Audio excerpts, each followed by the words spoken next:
The DeWitt Wallace Center for Communications and Journalism and the Living History program at Duke University are honored to present an interview with the Honorable Dr. Hanna Suchocka. Dr. Suchocka, who earned a Doctor of Laws degree at the Adam Mickiewicz University in Poznan, Poland in 1975, has had a distinguished career, academic and political. She has taught principally at the Adam Mickiewicz University, but also at the Pontifical Academy of Social Sciences in Rome and at the George Washington University in the United States. She's published widely on political, economic, and legal constitutional subjects, and on European unity and cooperation. And she has been personally active in these areas. Among other posts, she has served for a number of years as an elected member of the Polish Parliament, and from 1992 to 1993, she served as Prime Minister of Poland. She'll be interviewed today by Dr. Herbert Kitchell of the Political Science Department at Duke University, Professor Lawrence Goodwin, Professor of History at Duke, and your chair, Joel Colton, Professor of Emeritus of History at Duke. Madam Prime Minister, Dr. Suchocka, would you be good enough to begin by telling us a little bit about your early experiences, your early years, your family, your schooling, your memories of the world you grew up in? I remember that in 1956, you would have been perhaps 10 years old at the time of the Poznan uprising. Would that have been in your realm of consciousness? What were your first stirrings of political awareness? Please. A difficult question, because you know how to start, yes. So I can only tell that I never was in my childhood. I never thought that I'll be in politics, yes, because politics was not my hobby.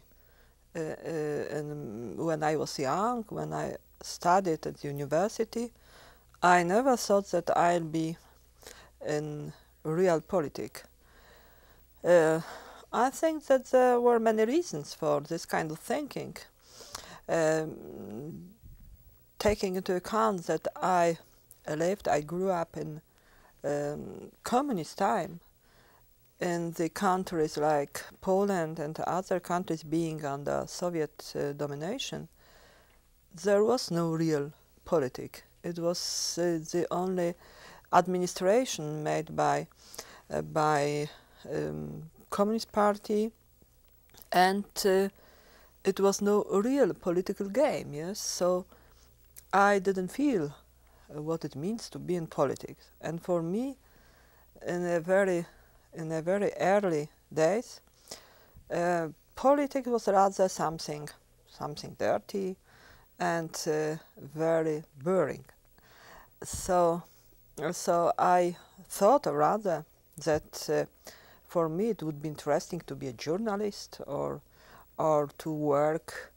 I don't know. It could be very strange, but I thought that maybe it would be much more interesting to be in cabaret or something like that. So it was my first thinking, my dreamings about the future, but never on politics. I was very interested in all kinds of music, arts. It was field of my interest when I was young, but never politics. So my entrance to politics was rather accidental, I had to say, because I was asked to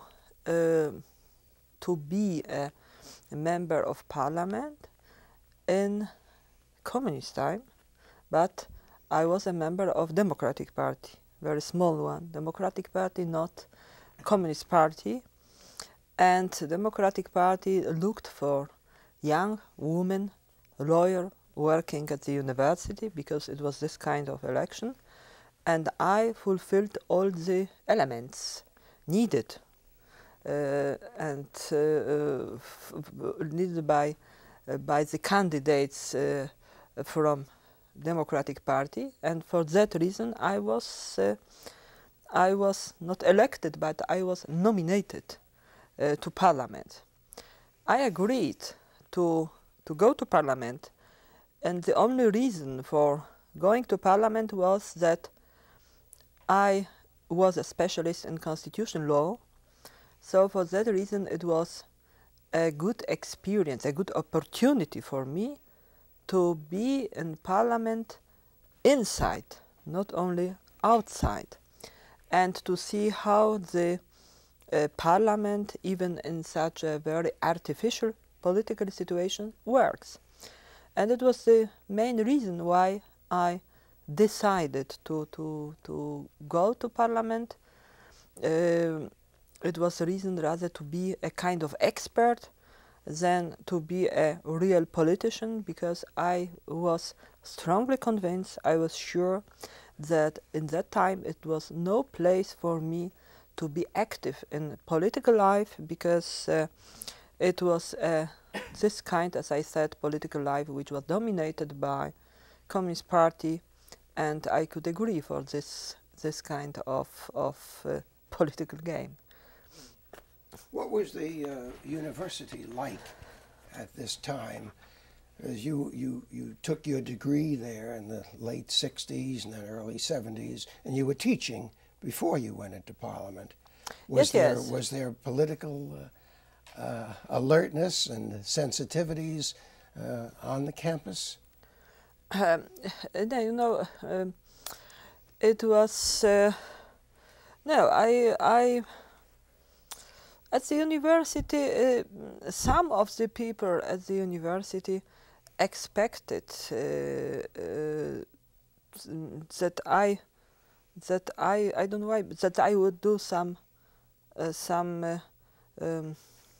how to say, political, some careers, yes, not only university but in other fields, when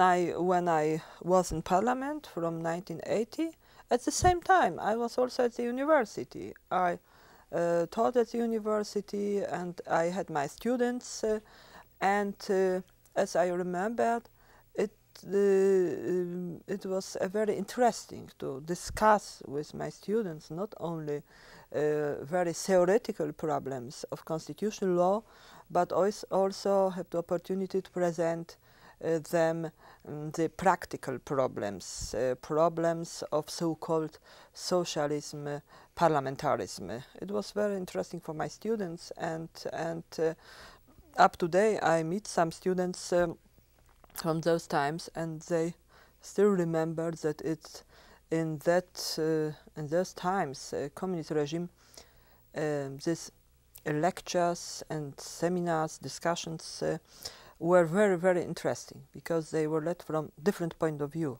than other lectures on constitutional law. So it was interesting. Was there an interest in what was going on in all of Eastern Europe at the time? Say, let's go back 1968, the episode of the Prague Spring and the suppression of it.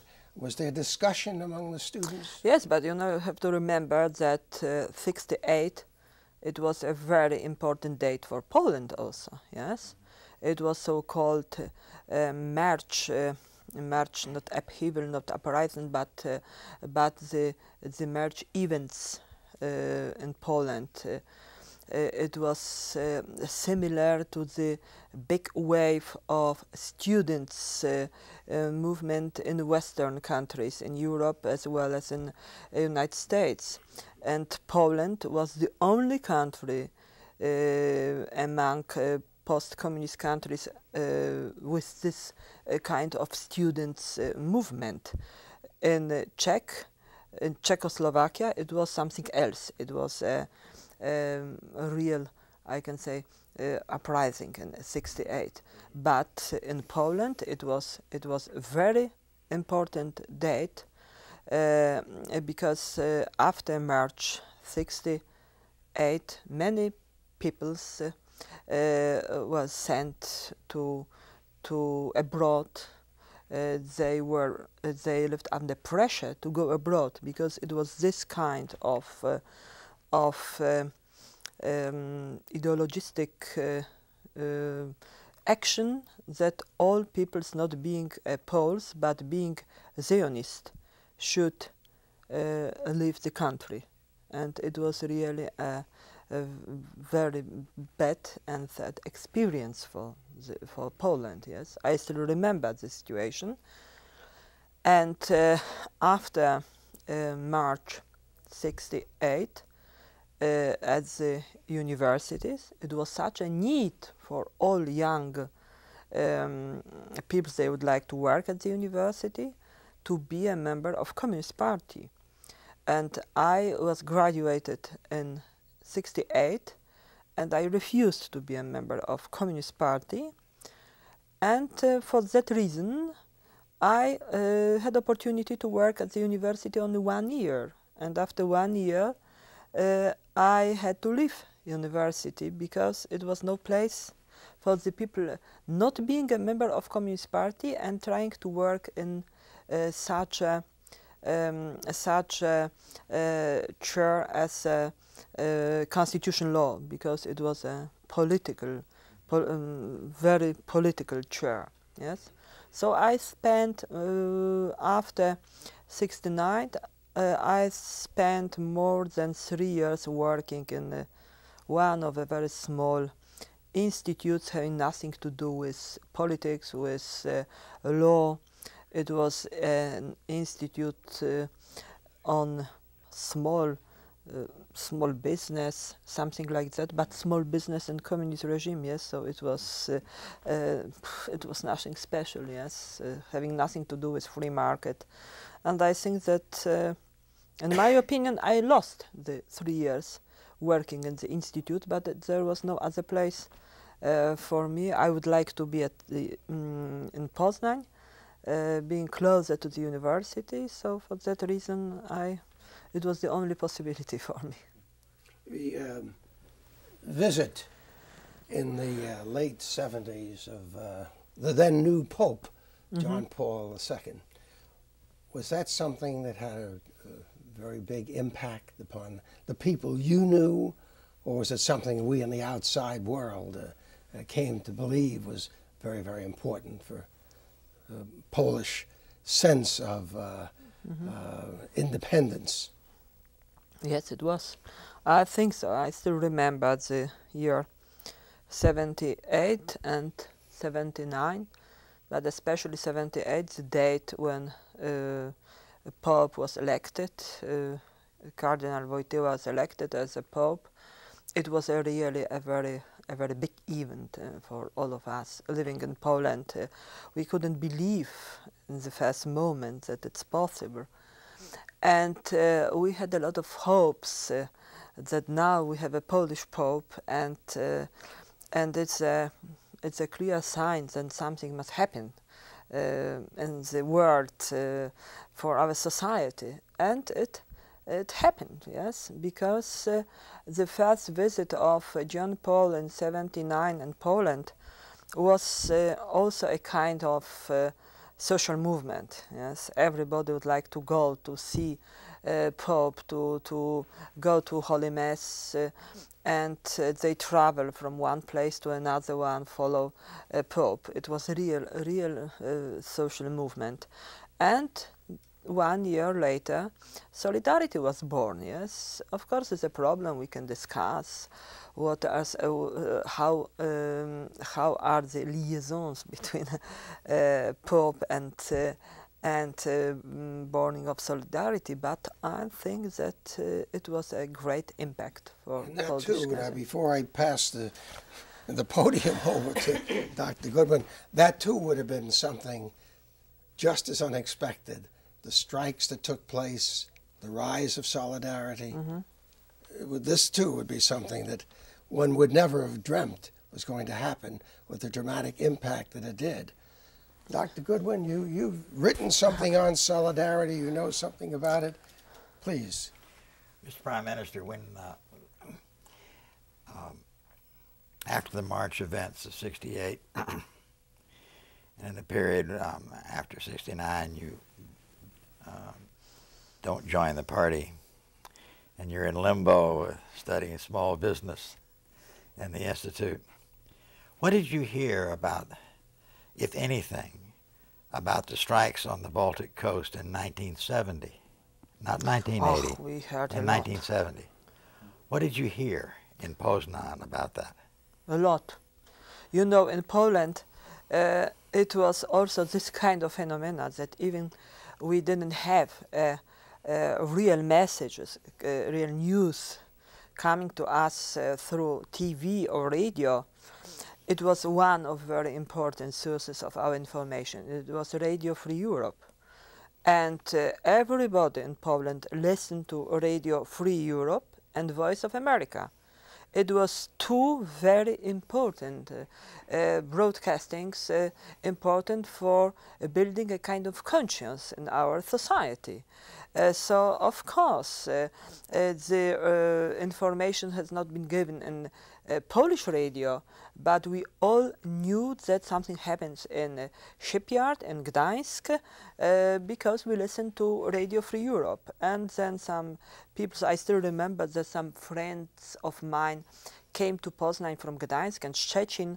They brought a lot of songs, special songs, prepared in shipyard against ruling party, against the communist leaders, and we all read the songs and sang the songs. So it was the typical Polish situation, yes? Even if Communist Party tried to keep everything under control, in Poland it was not possible, yes? We knew everything on the events in shipyard.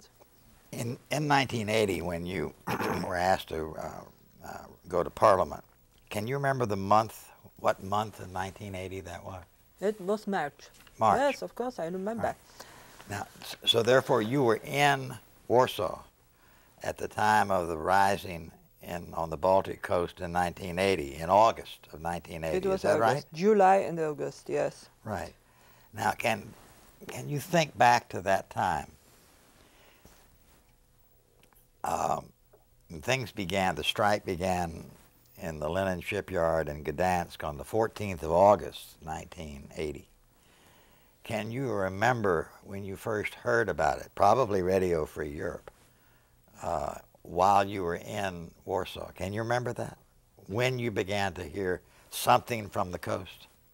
I began, you know, it was really funny because I began to hear something from the coast in July, because I was in Leiden, Holland, and my first information on shipyard Gdańsk came to me on July. It was not only in shipyard, but it was also some upheavals in different parts of Poland, in south of Poland, and southeast of Poland, and we received this kind of messages being in Holland. So when I came back to Warsaw, I was prepared that something happened in the country, yes? And of course I was better informed. In July, I was better informed than my Polish colleagues being in Poland in July. Because in you'd July... been out of the country? Or why were you better informed in July? Because I was in Holland. In Holland, okay, yes, very not good. Poland, but in Holland, yes. So I had messages coming from me, coming to me from international broadcasting, yes. And when I came to Warsaw, I knew more than my Polish colleagues, but in August everybody knew what happens in Gdańsk shipyard, and we observed the talks in TV, we followed the talks, etc. So it was really very, very important time, yes, for all of us. I talked to a number of people about that first moment on September 1st, 1980, when they were astonished to see on national television the signing of the Gdansk Accords. And here was this unknown worker with a very large pen. Yes, yes, you know. And at the time I talked to them, this is a very recent memory. Yes. So the had rich detail, exactly what they thought, the emotions they felt, and so forth. It's 17 years later now. The memories have faded. But can you remember where you were in Warsaw on the 1st of September, when you were exposed for the first time in modern Polish history to a scene that the party did not want to be seen but was forced to show? You know, it was exactly in 31st of August, yes? And I was in Poznań because it is place when I lived, yes? And I still remember when I was sitting and watching TV and signing of the agreement. First of all, now I don't remember, but probably first of all I watched the signing of the agreement in Szczecin and in Gdańsk, yes. In Szczecin it was a different group of people, in Gdańsk a different. But of course the Gdańsk agreement was famous than Szczecin agreement. It is such normally in history, yes. And then I remember, because I was a member of parliament, that the first meeting of parliament, the plenary session of parliament, took place on 5th of September, just 5 days later.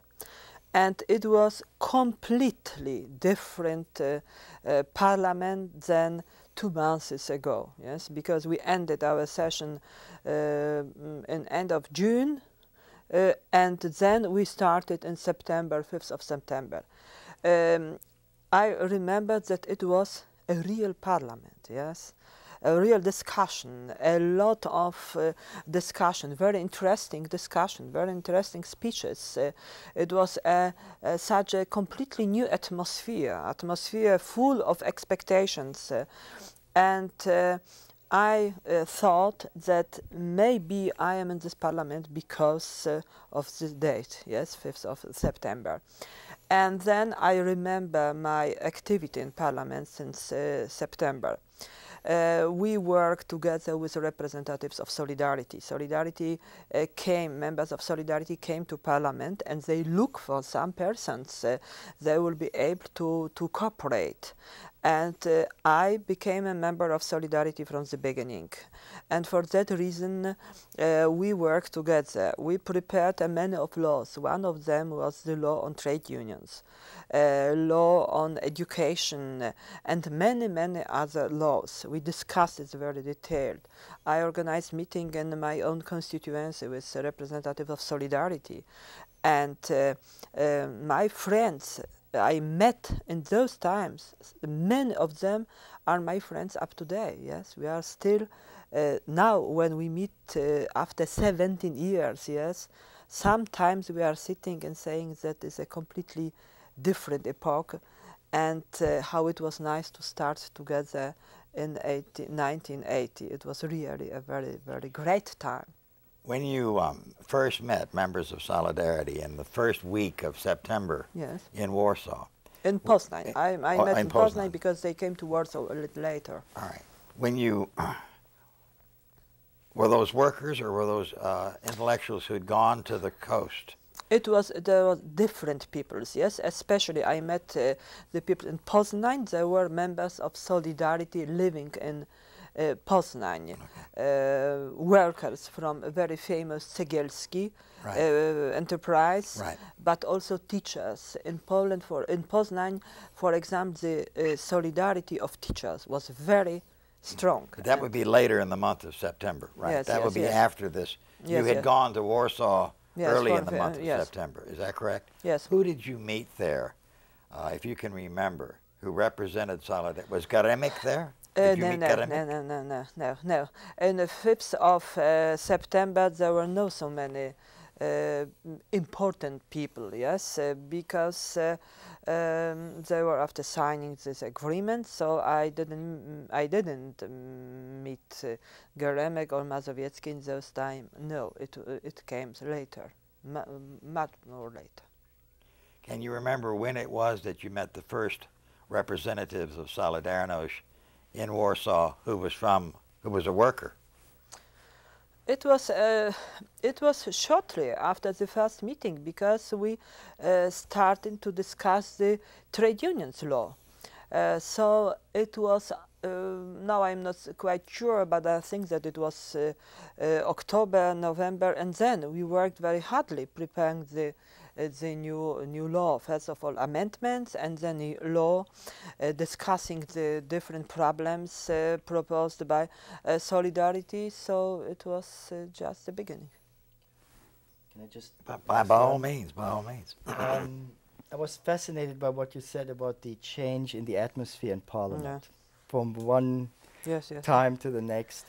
Could you say a little bit about how widespread this was? I mean, these, after all, were all people nominated and selected and not elected. They all, in some ways, probably were screened. Yet, as the country changed quickly, all these new ideas mushroomed. How widespread was this sense in Parliament?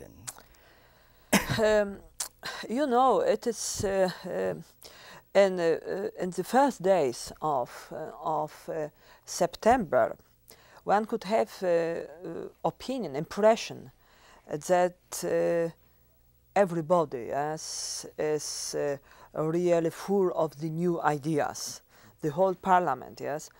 But you know, when I analyzed and I observed the situation later, I thought that many of parliamentarians were full of fears in those times. Yes, what could happen? Yes, they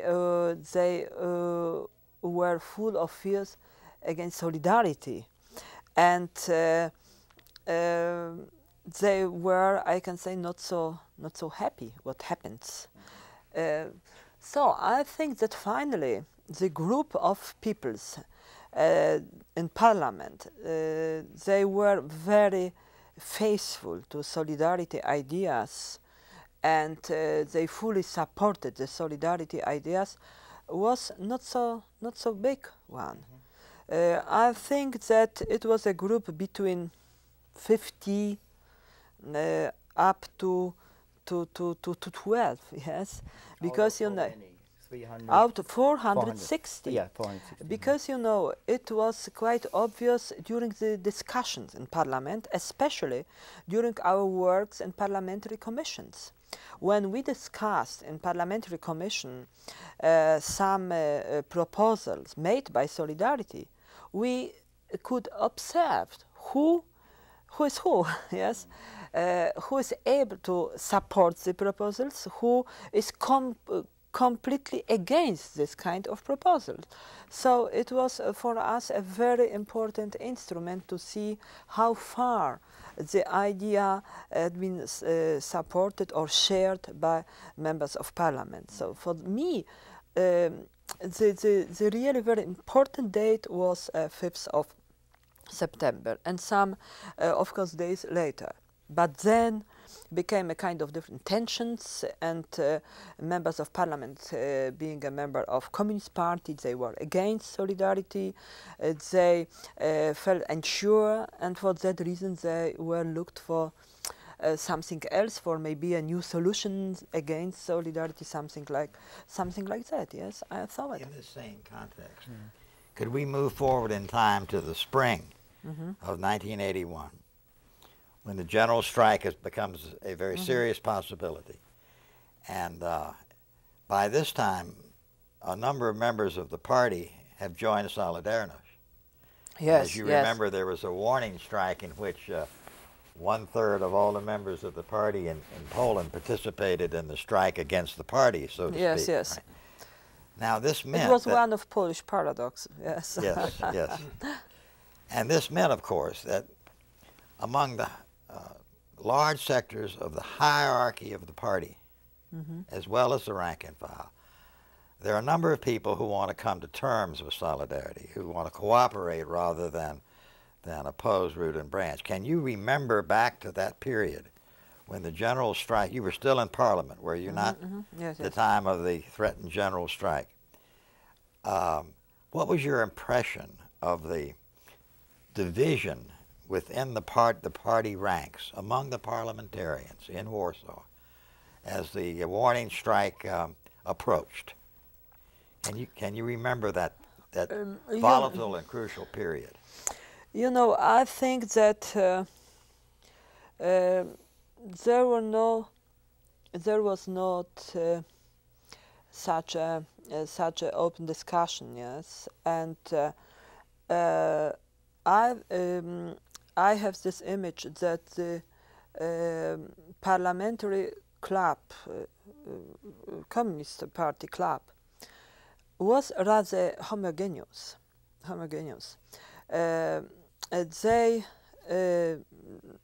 The people belonging to the club, they did not present different opinions in parliament.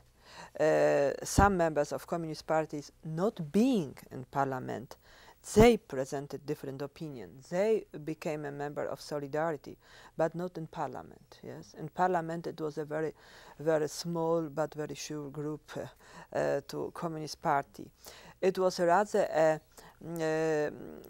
different opinion presented by members of Peasant Party, in those times ZSL, Democratic Party I belonged to, and some independents. Yes. And as you remember, we had also in parliament 3 so-called Christian circles, Znak, Pax, and Christian association, something like that, yes.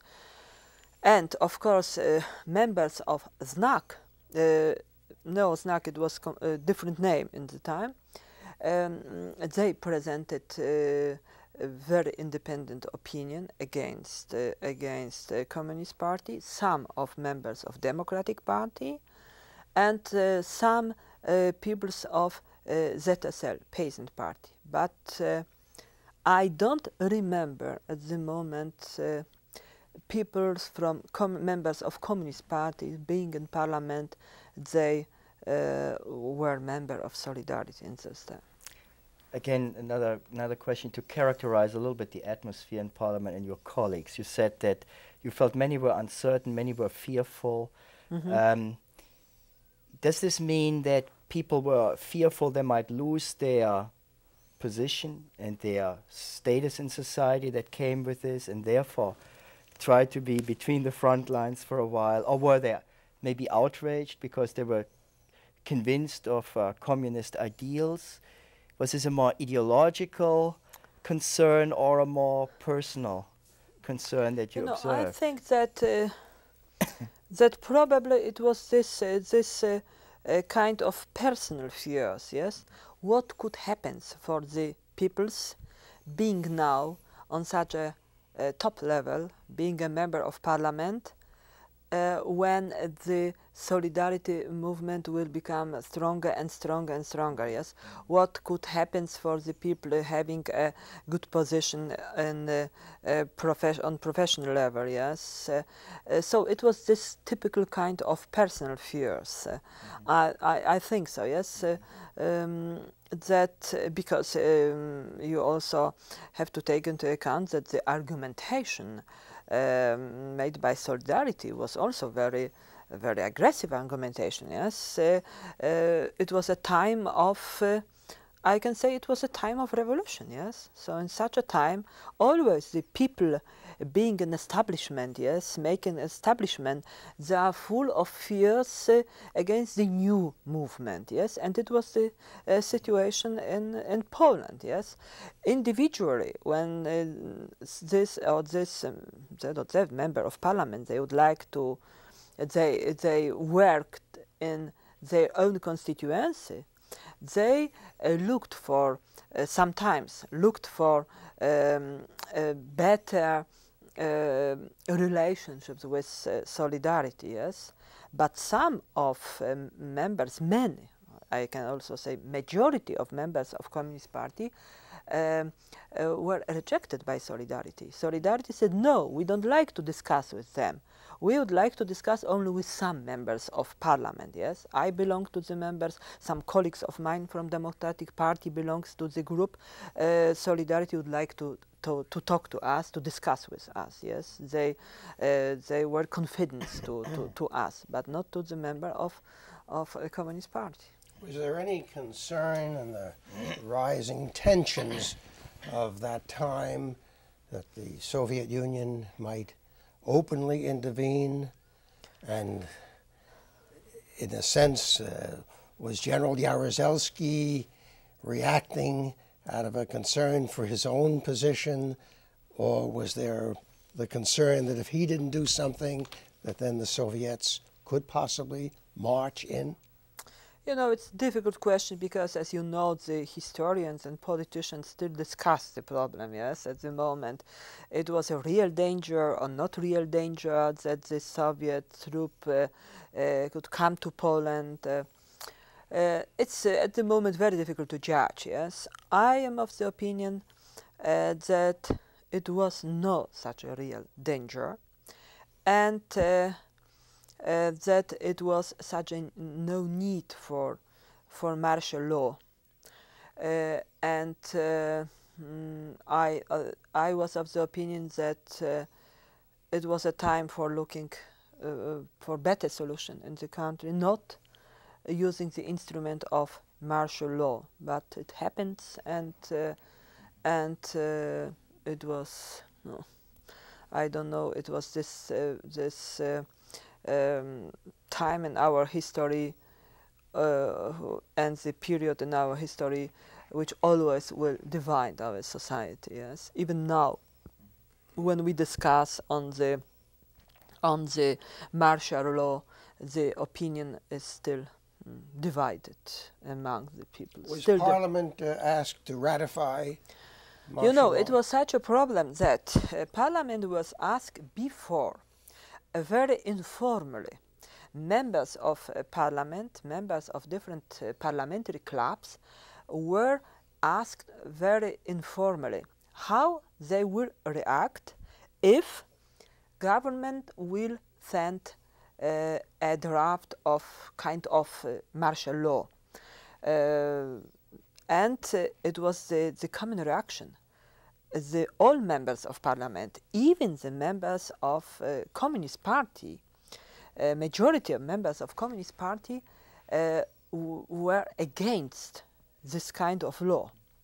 The parliamentarians, they don't like to take this kind of responsibility for themselves.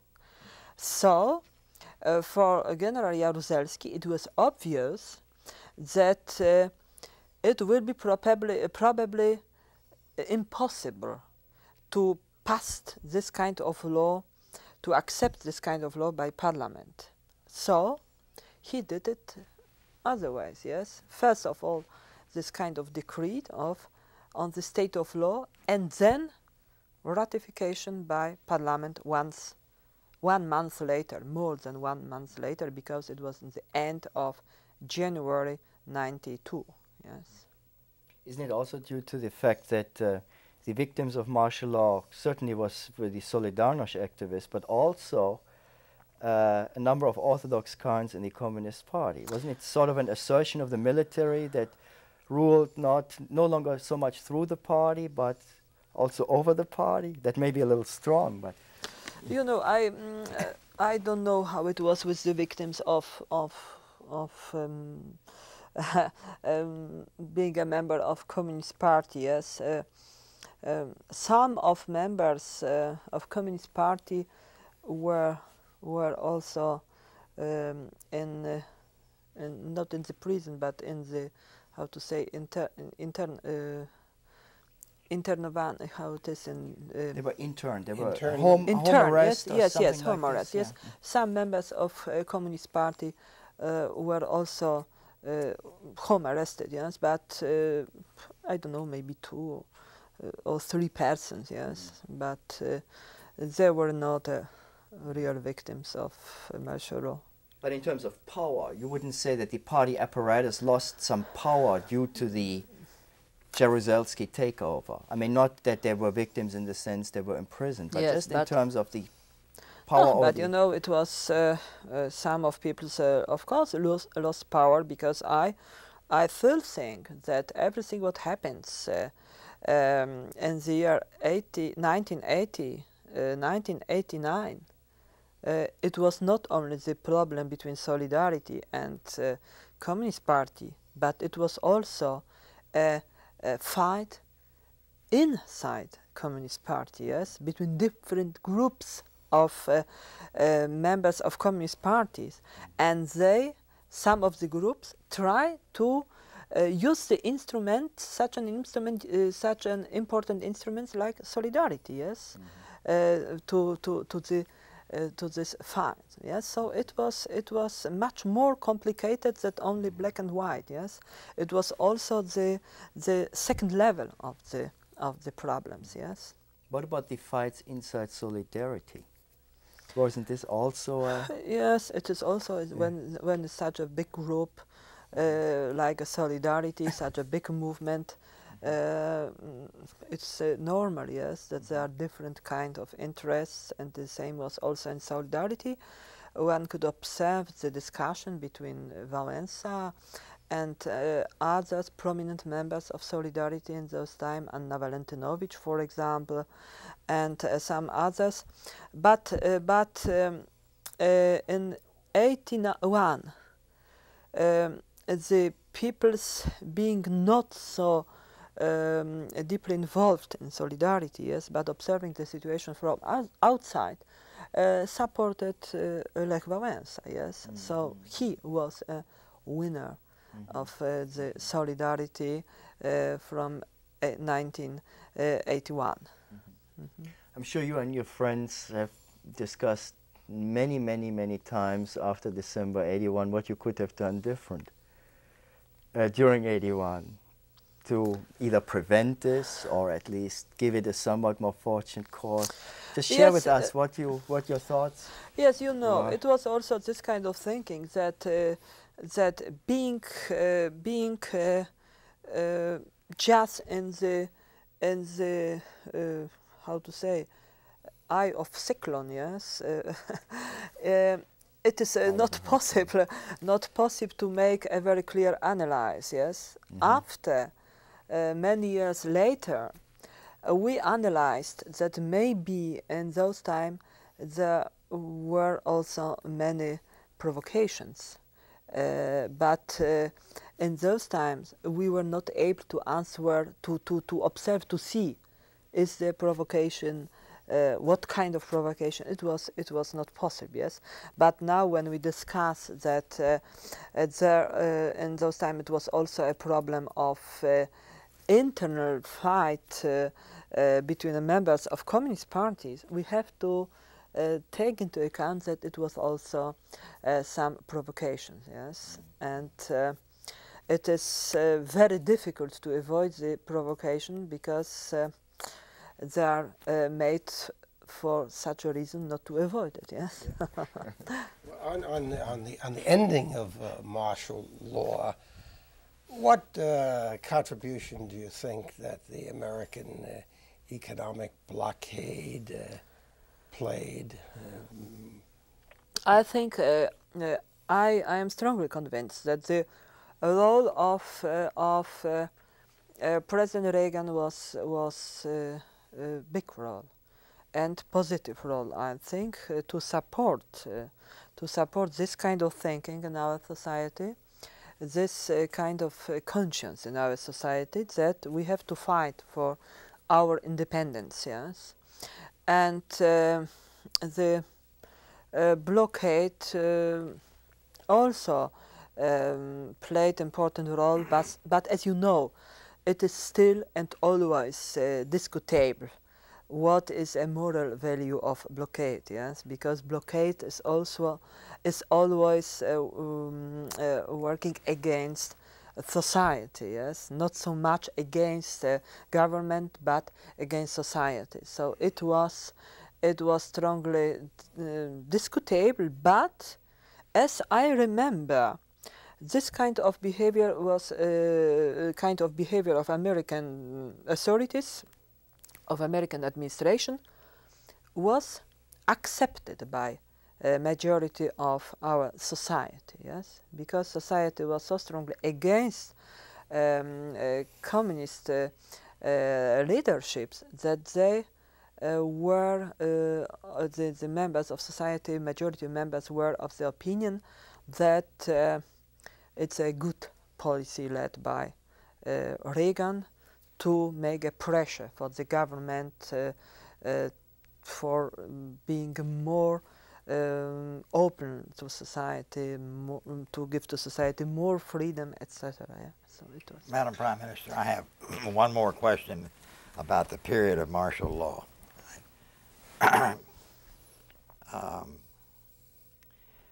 Head of the church in Poland explained to a number of his priests at one juncture in the middle 80s, and these were priests who were very restless with the evidence that the church was cooperating with the party rather intimately.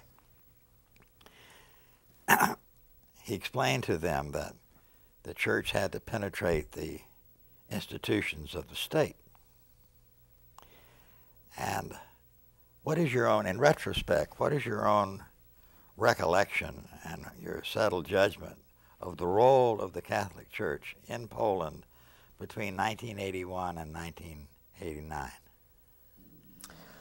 I think that the role of church was extremely important for Polish society, for Polish independence, and for our, how to say, for our conscience, for our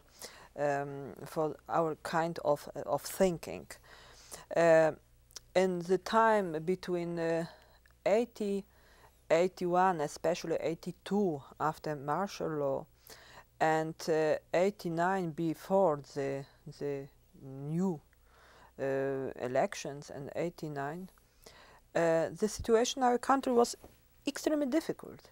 It was a country, especially between 84, 85 and later, completely without hopes for the future. And in those times, the only hopes was Catholic Church. Catholic Church organized a lot of lectures, discussions on democracy, human rights, what it means democratic society. Church was the only place where the people's belonging to solidarity, because we have to remember that between 82 and 88 solidarity was underground, yes? It was prohibited for solidarity to be a legal organization. And the members of solidarity, very prominent members like Gremek, Mazowiecki, Kuroń and others, they had the only possibility to give lectures, to meet with society only on the ground of church. In church, in different churches building, etc. So it was really very important, and in my opinion, church played very important role in those times, yes, for awakening our conscience, for keeping our conscience, for being independent. So it was very important. You are aware, of course, that there are a number of people in Poland in opposition to the party and prominent in Solidarity, who were extremely critical of the church during this period for being too cooperative with the party. You're aware of that? Who was too cooperative with the party? Members of church or? Well, members of Solidarity who were critical of the church for being too cooperative with the party during those periods. You're aware of that opinion. I'm sure you didn't agree with it, but it was a body of opinion to this effect. Is that correct? I don't, I don't remember what, how was, because I only remember the role of church as a really very positive force. What? It's a positive force, right? Yes. But so it's. What about in 1980-81? I mean, the church played a role on the one side as a catalyst to promote solidarity, but at the same time also, I mean, from abroad it often looked as a guide to restrain the activities a bit. I mean, I remember a title of a Polish book, The Self-Limiting Revolution. Given the international situation, one could challenge the Communist Party better by being not too radical. And wasn't the church quite important in instilling this sense of moderation? Because in the long run, it would yield better and more dramatic results than an explosion. Yes, I think so. Because if you remember the person of Father Popiełuszko, yes, he organized the very important, very well-known masses for Poland. Yes, it was a very patriotic masses attended by hundreds, thousands of people, and the general line of his speeches was that we as a Pole, we have not to be aggressive. We have to work peacefully. And it was the general motto for the church activity and for activity of the people's thinking on independence. Yes, so I am of the opinion that the role of church generally, of course, it's always there were some examples completely different in church. Yes, but the role of church as a general was rather to moderate, to keep principles, to know what is our general aim, to be independent, to be sovereign, but work, fighting for the sovereignty and independence peacefully, not being aggressive, not making a real war, yes, in our country. So it was. Based on that, let me give you a sort of interpretation of 81 that you may agree or disagree with, but it's insightful either way. Compared to 1968, 1970, 1976, we didn't mention that wave of strikes and opposition. There always you had grassroots movements, a brief explosion, but no organization on the side of the challengers of the communist regime.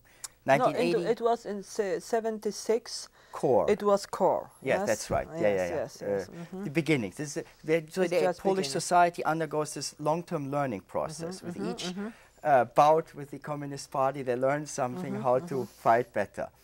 Now, in 1980-81, of course, this is the quantum jump in learning. You have an organization, you have this effort to present a national, negotiating position. But here comes in my interpretation, and agree or disagree, what may have contributed to the ultimate failure in 91 is that even in those days, this process of organizing the opposition wasn't done in as consequential a way as one might have hoped. There were too many local organizations that wanted to go their own way, too many things going on that the national leadership could not control in order to have a credible and firm position that would have made the Communist Party to bargain. Right or wrong? What do you see in this, if anything? You know, I think that no, it was. I think that the situation that developed in our country has developed since 1980, because in 1981 it was one strong organization, Solidarity. Yes. Then, in between, we had nothing. Yes. It was only some groups, flying universities, such an organization, flying universities, teaching in private houses, etc. It was also a very important movement. But then in '89, it was come back to one strong organization, Solidarity, yes, and it was a main movement for making elections, yes, organizing elections for democratic opposition, '89. And we started to go to pluralism, I can say, to split out in 1990, before the presidential campaign, presidential campaign. And I think that 1990, it was a moment for spread out the rather strong solidarity movements into groups, small groups, weak groups, and the process I think is up to date. Yes, now the new solidarity tries to organize one movement to put together all the groups, but since '91 up to '97, all groups were completely split, and it is I think it is maybe our Polish phenomena, yes, that when we are living as a society under a totalitarian system, we are able to work in one organization, yes, how it was in the communist regime, yes. For such a pluralistic society like Poland, yes, for more than 40 years it was possible to accept the situation to have only one party. But then, when the possibility was open for create a pluralistic society, suddenly everything is destroyed, and we try to build 1,000 of new organizations because it is our kind of thinking of democratic society. Yes. So I think that what is most important for Poland is to find a way between not being a member of one totalitarian organizations, not creating a lot of organizations without importance, but to create a real political parties. And now we have this situation that on left side of political stage there is a very strong SLD organization, yes, leftist organization. Then very strong peasant party, rooted in old system. And a lot of different parties created on the ground of solidarity, yes. And the parties should, at the moment, create one movement, or maybe two movements, but not so many parties. And I think that now the process has started to build one movement. It means Akcja Robocza Solidarność, and Unia Wolności, which is maybe rather small party, but not such a small as other post-solidarity parties before, yes, because Unia Wolności is accepted by 12% of people's election, yes. Before we move on to the 1989 and post-1989 situation, though, could we just go back a little bit and see how was it in your mind that what was essentially a trade union movement turns into a movement for the transformation of the whole political system? And related to that, what contribution did the changes made by Gorbachev in the Soviet Union, what role did that play in the changes taking place? You know, I think that as we discussed it, yes, the role of Gorbachev probably was important role, but this terms like perestroika, yes, was also a very popular term in Poland. But you have to take into account that in Poland the peoples always were rather reluctant to everything which was born in Russia. So we observed the situation. We understood that the role of Gorbachev is different than former leaders of Soviet Union, that he's accepted in the West, that he tried to be seen as a Western politicians, but we are rather on a long distance to Gorbachev, yes. Western countries were much more enthusiastic to Gorbachev's policy, yes. Some of the countries were completely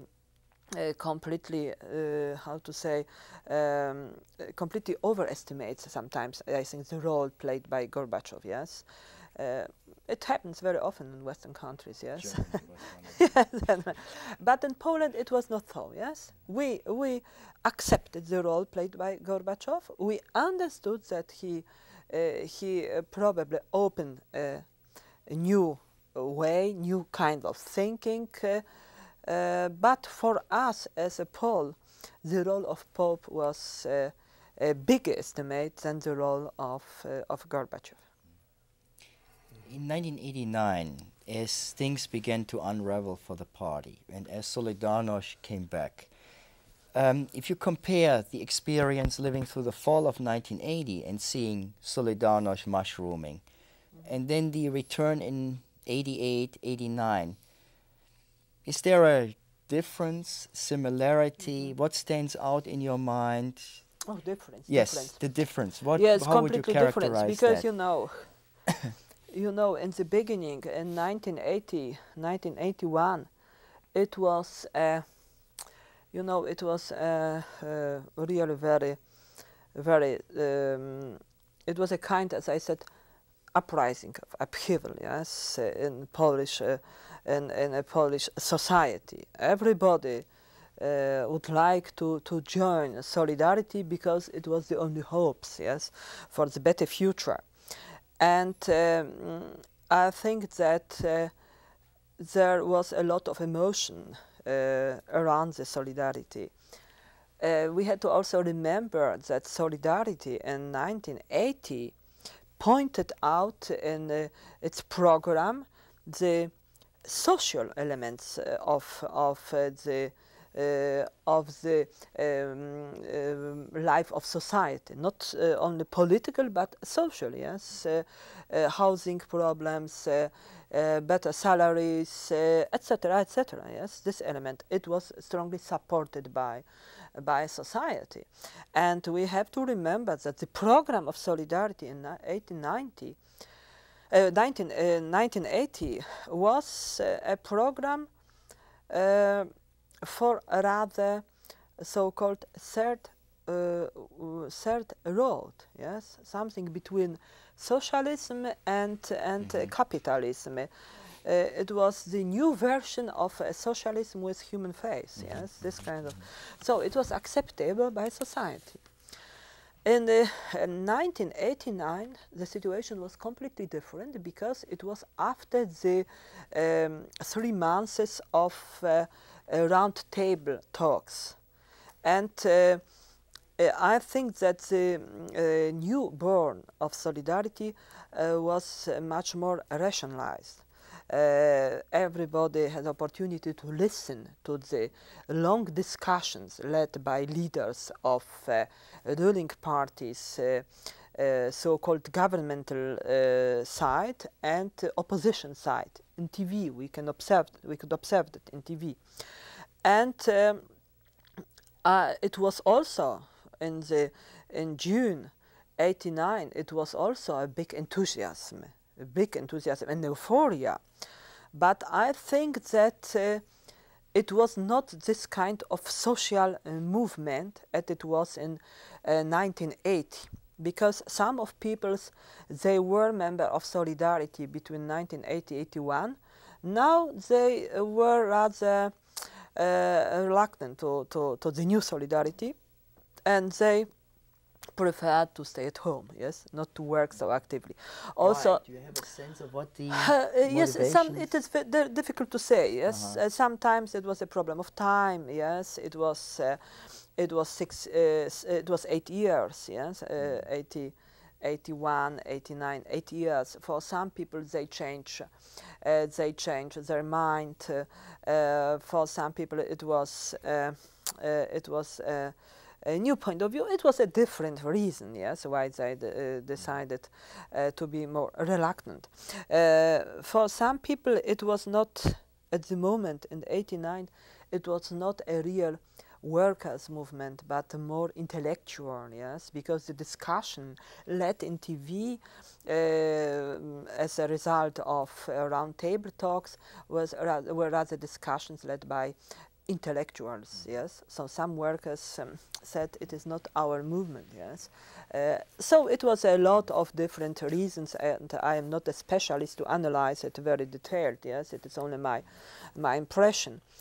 So I think that the time of 1980 and time of 1989, there were completely different periods with the same same solidarity. Same leader, Walesa, but not the same atmosphere, I can say. Yeah? Let me give you again, just to see whether this at all fits your experience on that, something one provocatively might call a quasi-Marxist interpretation of the difference you just described. The dilemma of Solidarność was that here we have a working class movement that is confronted with an authoritarian party, but that then is groping for a different program, and the only thing it can resort to is capitalism. And predictably, the working class has a hard time introducing capitalism. Is this something that came through in the discussions and maybe also in the... Never in discussion, but it came to Polish workers through a very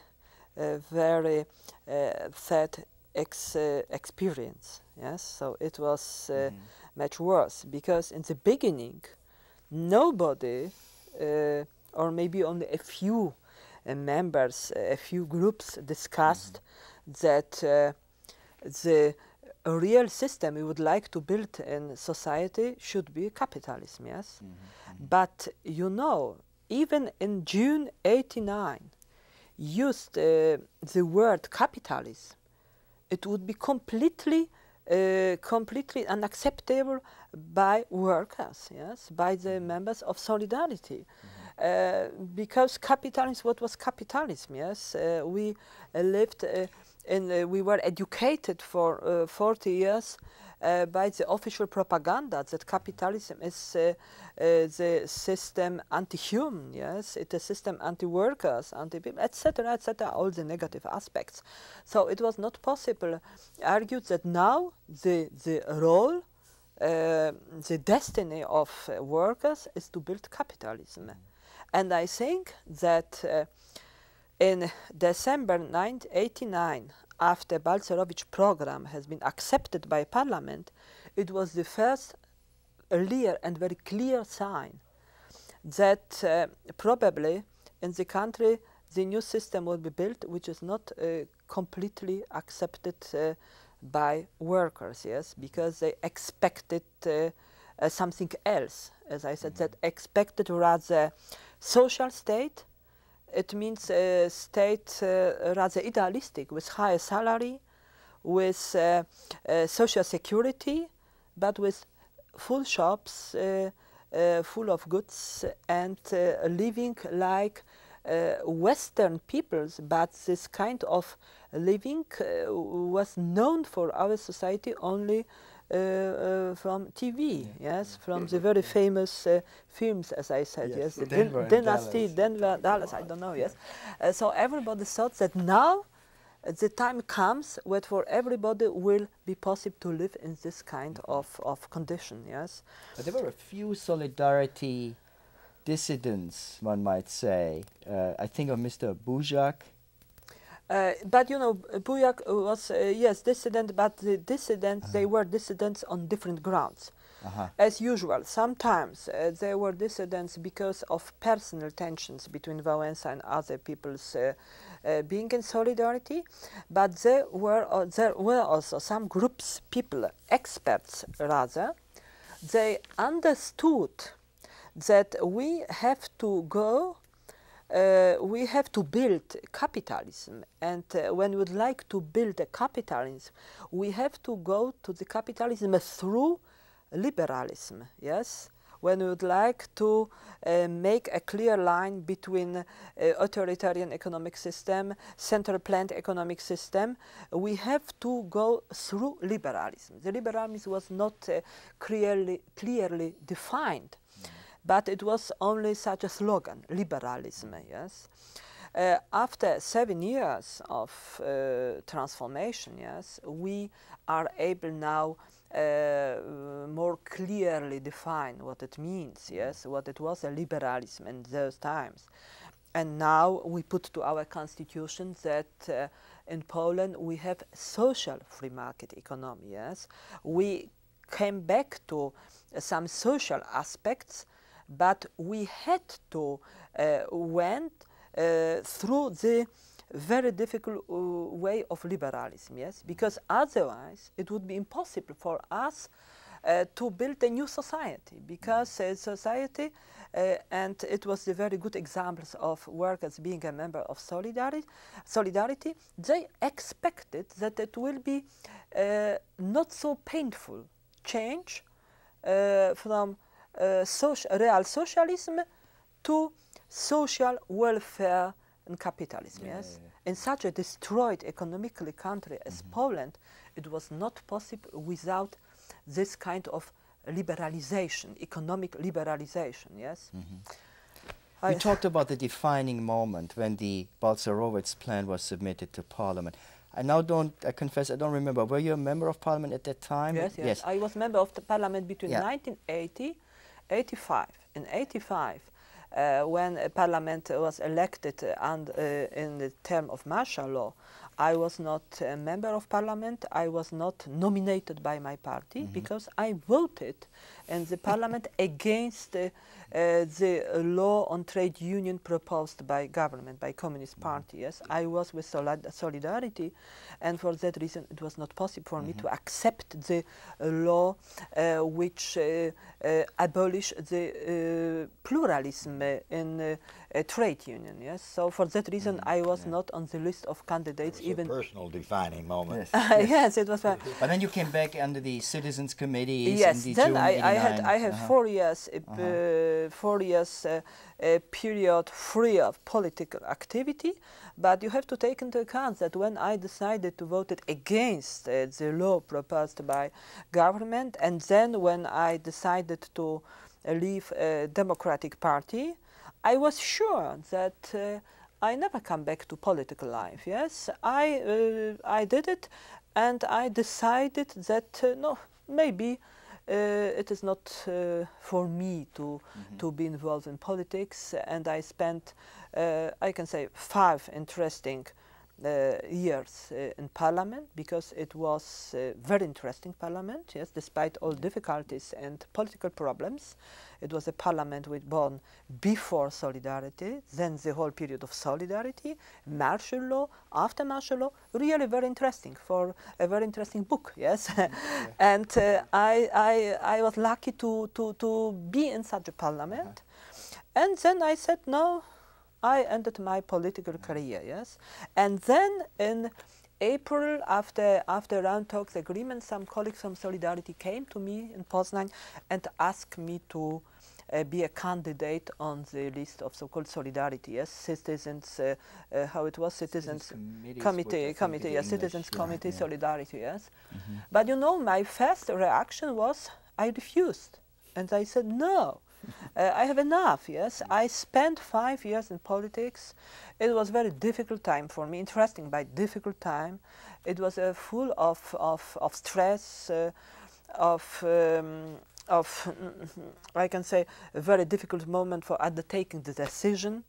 I prefer to stay at home, yes, to write from time to time papers, articles to teach students, etc. But no, finally I agreed. They came to me once, twice, third time, and finally I agreed for being a candidate from the Citizens Committee. In Solidarity. 1989, when the elections are held, how many political parties participate? In '89, there was the old political system, Communist Party, Peasant Party, and Democratic Party.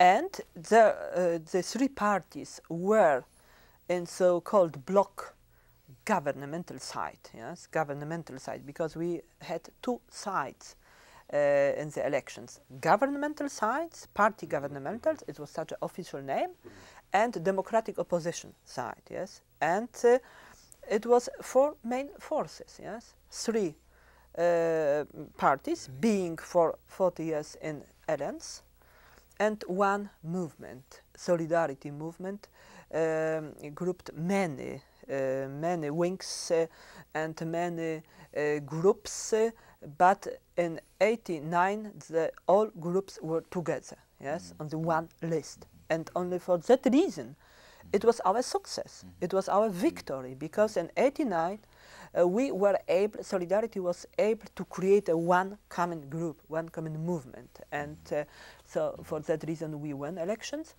despite, as you remember, the seats in parliament were divided before elections, yes. Only 65%, only 35% was guaranteed to Solidarity, and 65% to former parties.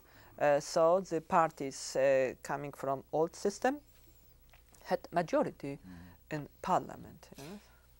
You already mentioned one of the defining moments of that first parliament when the Balcerowicz plan was submitted. Before we get to that, let's take one that comes a little earlier, namely when Mazowiecki is chosen as prime minister, because I mean, at least in the Western press it appeared that Solidarność at the time wasn't all that happy, at least initially, that they won so overwhelmingly, and that they that then the bloc parties offered to join hands with them, because it appeared that a calculation was, well, the Communist Party has to administer painful economic reforms, let them take responsibility for that. We wait in the wings, then we take over. What was your recollection of that period until Kuron said, well, what was it? Your president, our prime minister? You know, it was a lot of debates, a lot of debates. We spent hundreds of hours discussing, yes, what is the best for the country. Because it was this kind of thinking, yes. It was in the beginning when we won elections. No, we had only 35 seats, but with a high percentage of people voted for Solidarity. Yes, we won elections in June '89.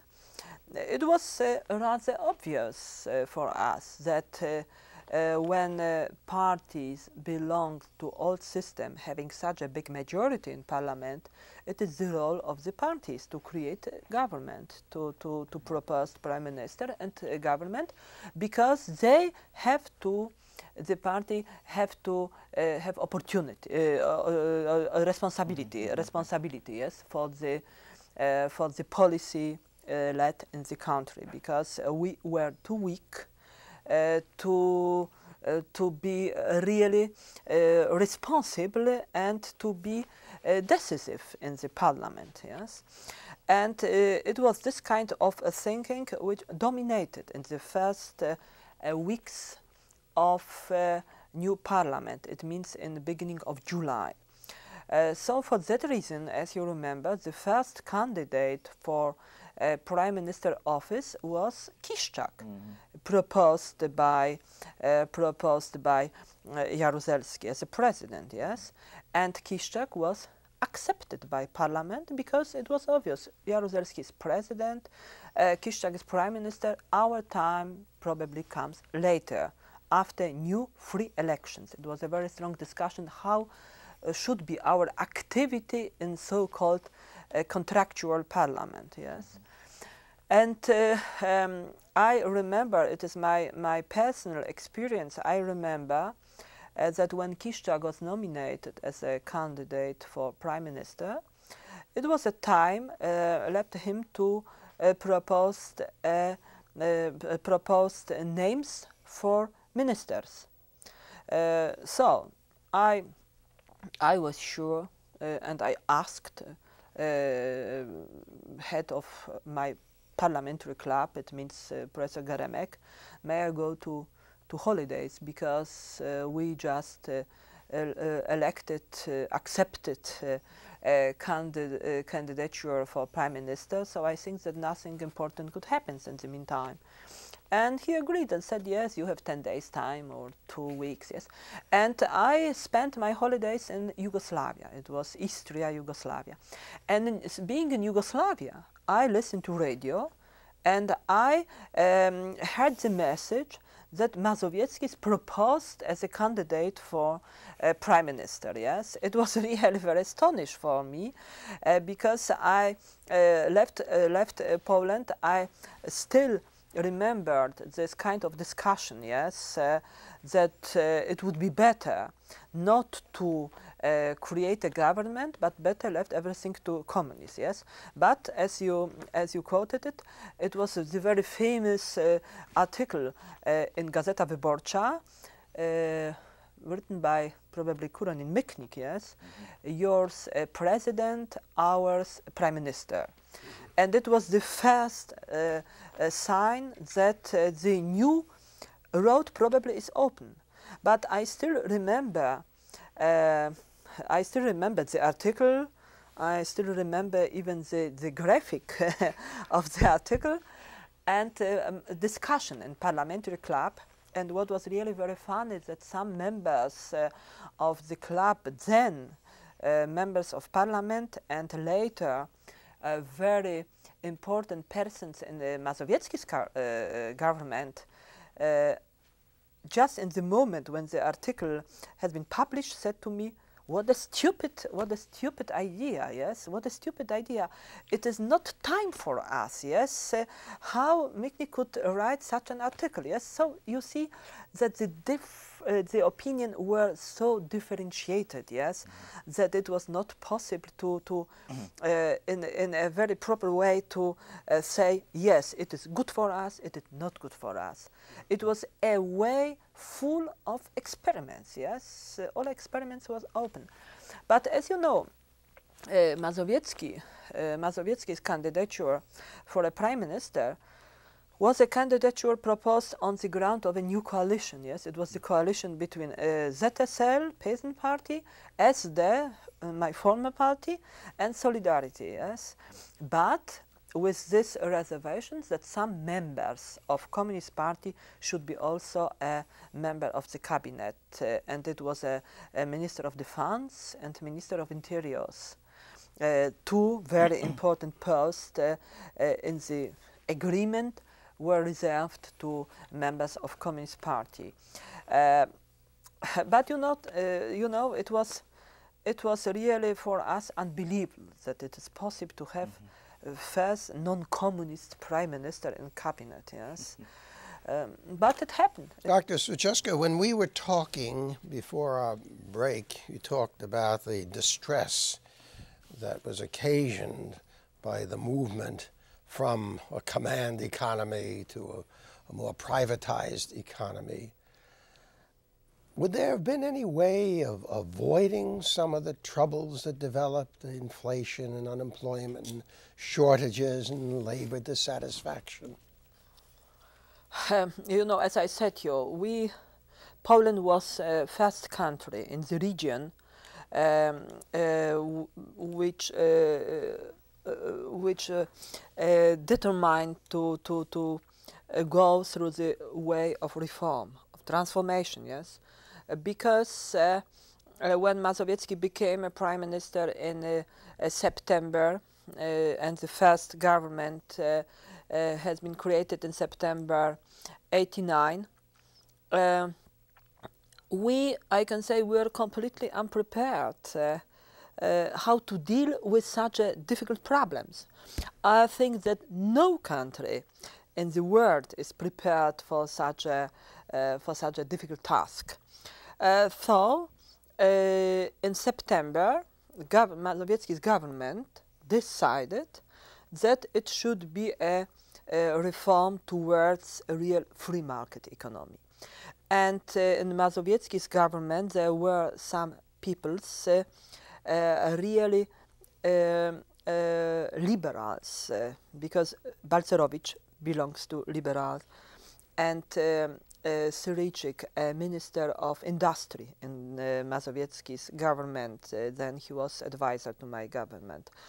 And under Mazowiecki's I don't know, leadership in the government, the new program, so-called Balcerowicz programs, had been prepared. It was a program for free market economy. And I remembered when the drafts of many laws had been sent to Parliament. It was a very strong discussion between representatives of parliamentary club Solidarity and members of communist clubs and others. But even in Solidarity club, there was very strong discussion concerning the definition of free market economy and the importance of Balcerowicz program. In Parliamentary Club of Solidarność, there were some persons, for example, very important was Ryszard Bugaj, economist, and he was completely against Balcerowicz reform because he was leftist, and in his opinion we had to build a rather more social state, not a liberal, free market-oriented system. And in the discussion during the discussion in Parliament on the drafts sent by government, on the drafts called Balcerowicz plan, there was a very strong discussion. But finally, the plan was accepted, and from the 1st January worked. You know, we as members of Parliament were convinced by Balcerowicz that there is no other way, that the only way is to go towards free market economy. And then when in December '89 we were looked for social guarantees,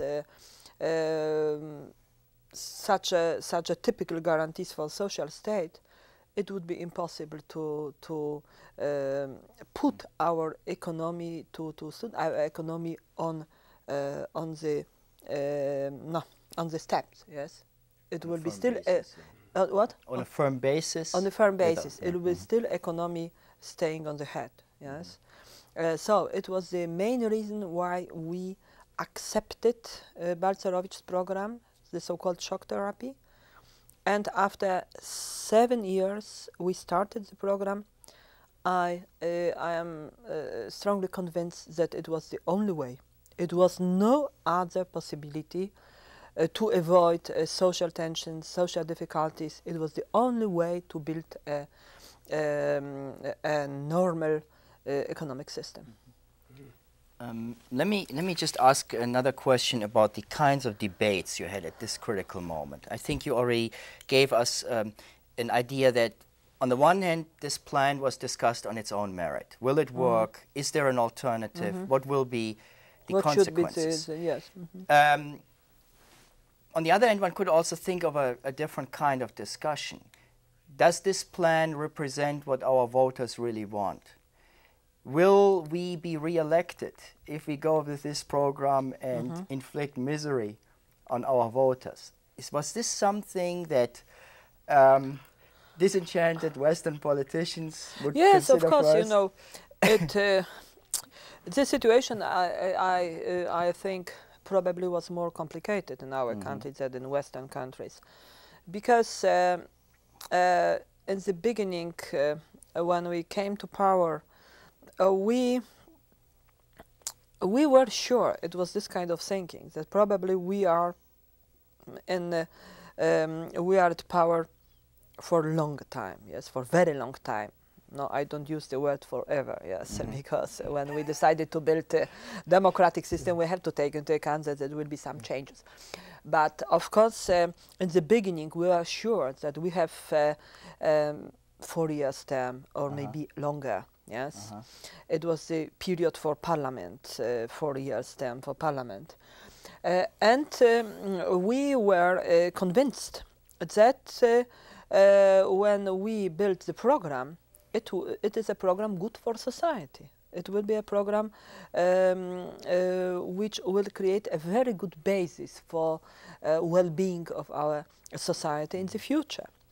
And always the problem is how long is the way the society should go to achieve the final goal, yes? And here was a main problem, because Balcerowicz in the beginning promised that the time will be difficult and it takes probably several months. But as we know, it took years, not only months. And our society was very patient, I think, up to elections 1990. Because when elections 1990, presidential elections, electoral campaign started, it was obvious that now it's also a beginning of a kind of destabilization of different slogans, opinions presented by different candidates in electoral campaign.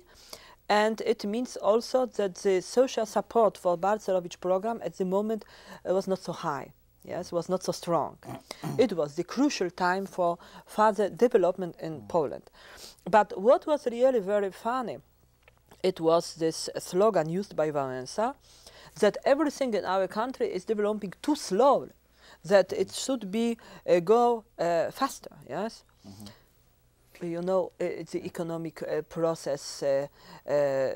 Economic processes go slowly. It is not possible in a very short way to rebuild completely destroyed economy. It was impossible, yes, but it was the slogan. Before we come back to when Walesa made these kinds of statements, just to see whether I understood you correctly.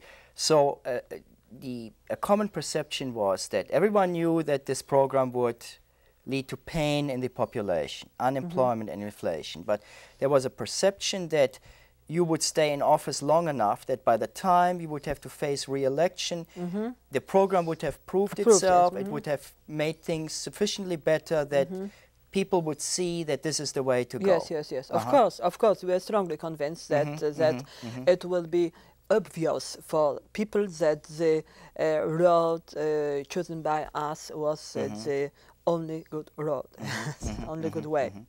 In fact, one of your countrymen, who is maybe the most famous professor of comparative politics in the United States, Adam Jaworski, has written a book about precisely this problem, and he's just coming out with another one that will soon be available. Now, Mazowiecki and Wałęsa, you're already heading towards this issue. You see two politicians coming out of the same movement and parting company. Give us an interpretation. You know, it was the first very clear sign that solidarity movement started to be spread out. Yes, and I belonged in those times to Mazowiecki group. And I was strongly convinced that Mazowiecki could be a good president, and that at the moment we need such a president. And you know, it was a lot of argumentation, etc. But I think that now, when I analyze the situation after years, I think that it was one of main thoughts made by Solidarity Alliance. I think that we had to consolidate in those times around one candidate, yes, because it was completely unclear for society what happens, why the people, they were together with Walesa, they were with Walesa in shipyard, they were advisors to Walesa in shipyard. Now one of them are starting against Walesa in electoral campaign, and this sign was completely unclear for society, and I think that it was probably the beginning of different problems in solidarity movements. Of course, Walesa, when Walesa decided to be a candidate for presidential office in 1990, he started his campaign with a typical for his character announcement, the war on the top, yes, because it was a kind of war on the top, war between two prominent persons belonging to Solidarity. And what happened, everybody knows, yes, the result of the election was unpredictable. That Mazowiecki, with such a high popularity, such a high percentage of social approval as a prime minister, finally was on third position, yes, not even on second, but on third position. So it was completely. That was a shock to you. It was shock. It was shock for everybody, even for the people they were in Wałęsa. In Wałęsa's electorate caucus, yes.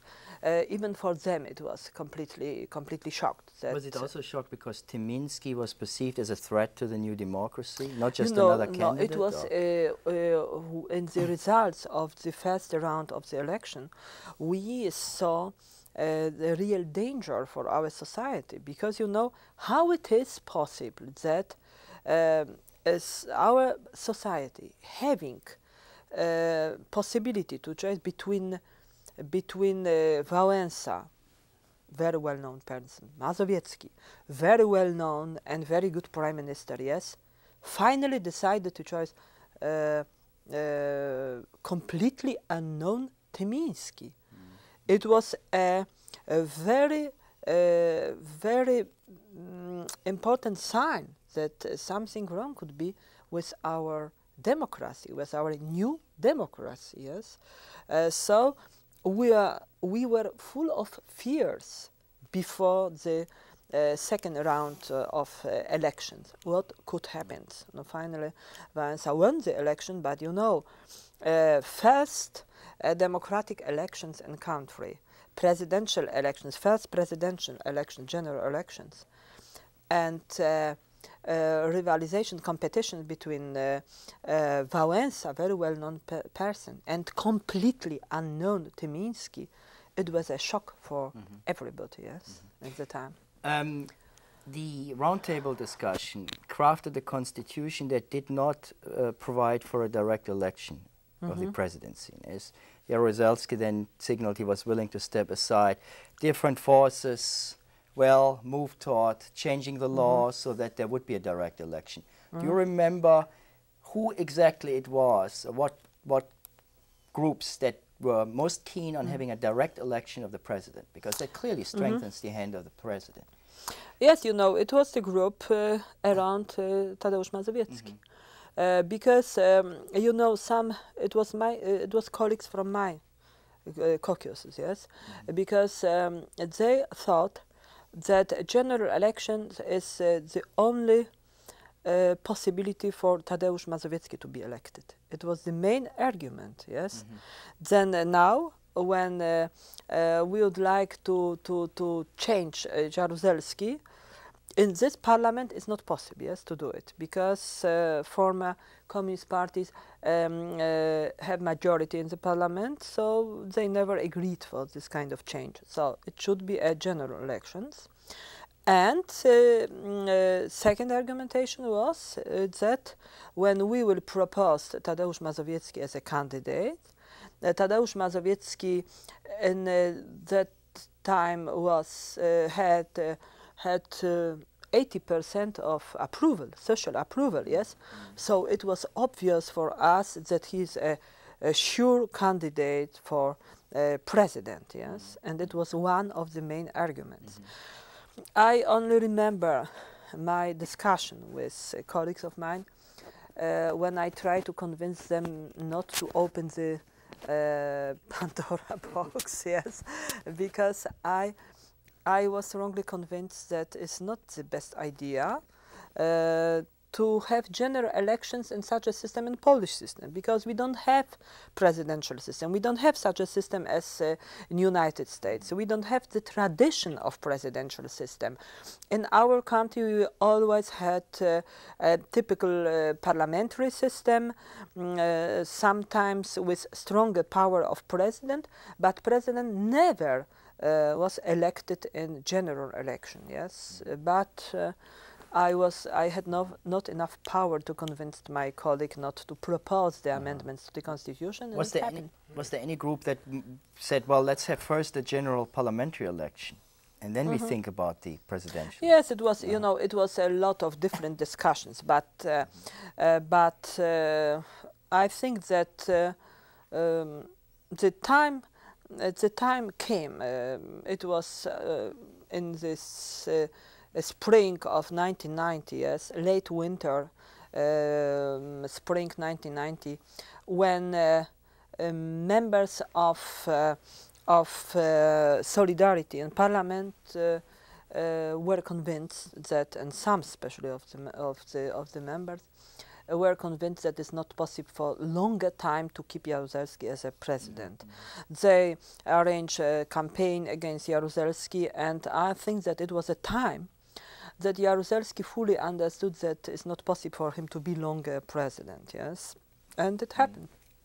Maybe we should talk a little bit about the relationship between the presidency and then the parliament, and of course the cabinet that serves the parliament. It's elected by the parliament.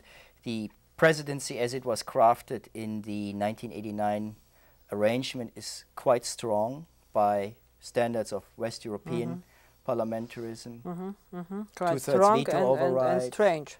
Yes. Maybe you tell us a little bit. I mean, this leads right to the heart of your experience, both as a professional lawyer as well as a politician. Then tell us a little bit about the dynamic between the president and the parliament and the cabinet, of course, wedged in between. You know, I think that is a problem for a special lecture.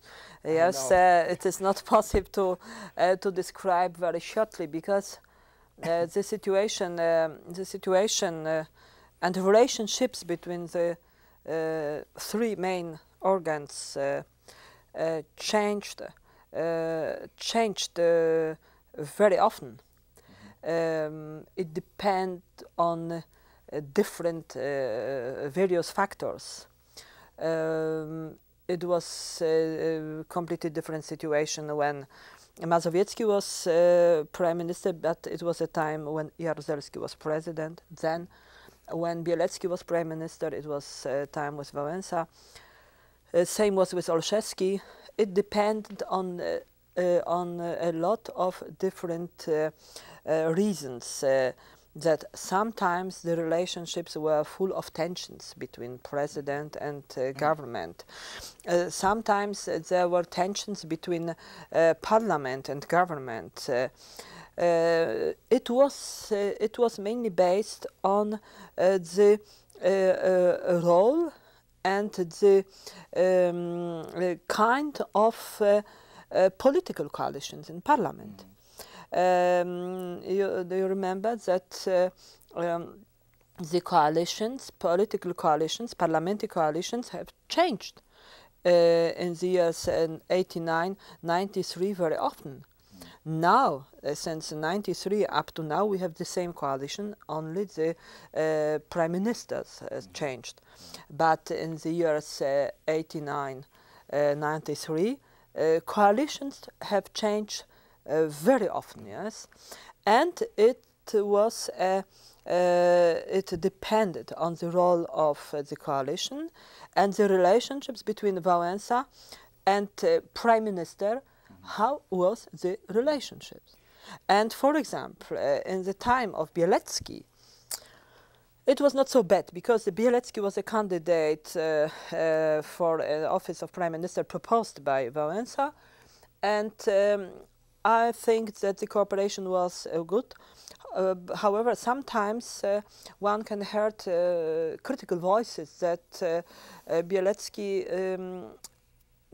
is not enough hard towards Wałęsa, yes?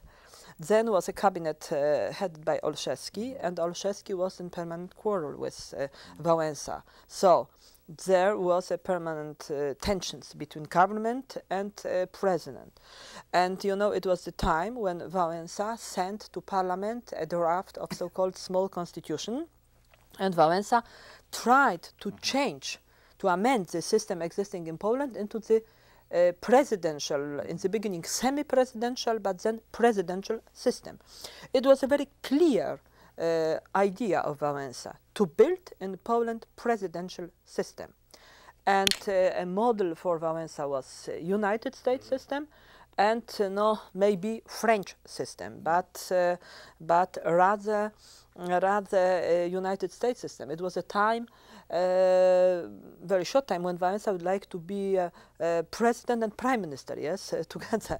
So it was these ideas, but these ideas were never accepted by parliament. Parliament was always against such a strong presidential system, but the different parliamentary groups were diversified in the area what concerns the scope of presidential power and the relationships between president, parliament, and the government. And I think that even in our constitution, passed now by parliament, one can see this differentiation of opinion, yes, that it is not completely clear what kind of system do we have in Poland at the moment, yes? I want you to comment on this in a moment. I think that's, of course, a fascinating topic, but let me give you first a simple interpretation, and because it's so simple, it's probably wrong, but your reaction is interesting to it. Maybe not for Bielecki, but then Olszewski, Pawlak, and your own administration. Could one say the following? Wałęsa was always fishing for someone in parliament whom he reckoned to support his constitutional program. Yet as soon as he appointed that individual to the prime ministership, it would become clear that whatever government was in power would not abide by his plans. And then he immediately turned around and began to chip away at this government and look for someone else who would do his bidding. I told you, it's a very simple, overly simple. You know, of course, it is. It's true that Wałęsa looked for the politicians, for parties. They would like support his ideas, maybe not his program, because I am of the opinion that the program was not so very clear, but his ideas concerning the presidential office, and. It was something happens as you described it, yes? That, for example, Porozumienie Centrum Alliance, yes, supported Wałęsa in electoral campaign. The very important persons from Porozumienie Centrum became a minister in presidential chancellery, but then, very shortly after election, they changed their mind and started to fight against Wałęsa, against strong presidential power, and it was really very clear then when in year 92 Wałęsa sent this draft to parliament. There were the members of Porozumienie Centrum very strongly acting against the draft of Wałęsa. Yes. With Olszewski, it was a different situation because, as you know, Wałęsa never supported Olszewski, and Wałęsa was of the opinion that it was a must for him to nominate Olszewski as a prime minister because it was such a coalition in parliament, yes. But he never proposed Olszewski as his own candidate, yes. So it was a problem. This, of course, leads us to the question you strategically left us out about your own appointment in cabinet. I mean, you were a prominent member of your parliamentary group. You have a long track record of involvement.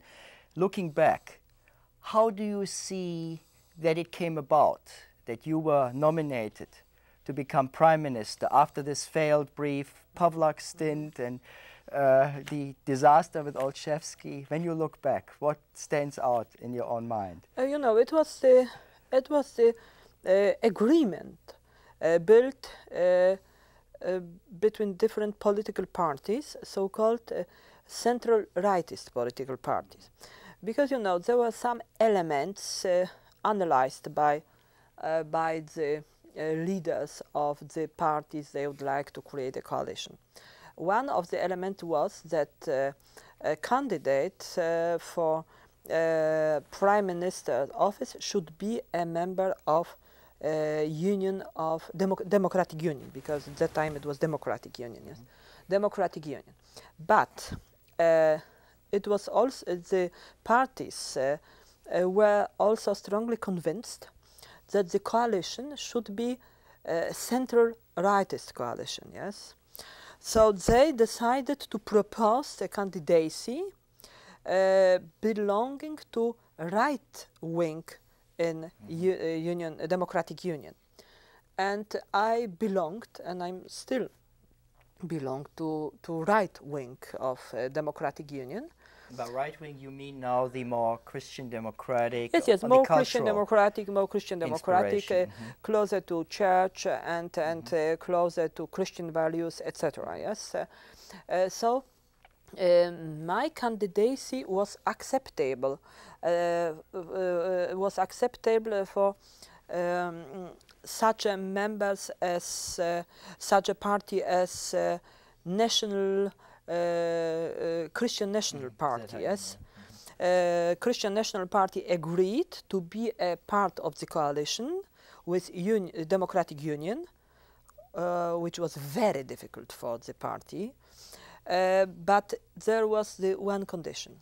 Suchocka should be prime minister, yes, because I was the only person acceptable for the party, for the Christian National Party, and as well for some other parties being in coalition. Yes, so it was, I think, the reason that personally, the unheard of precedent of a woman becoming prime minister in Poland, was this discussed?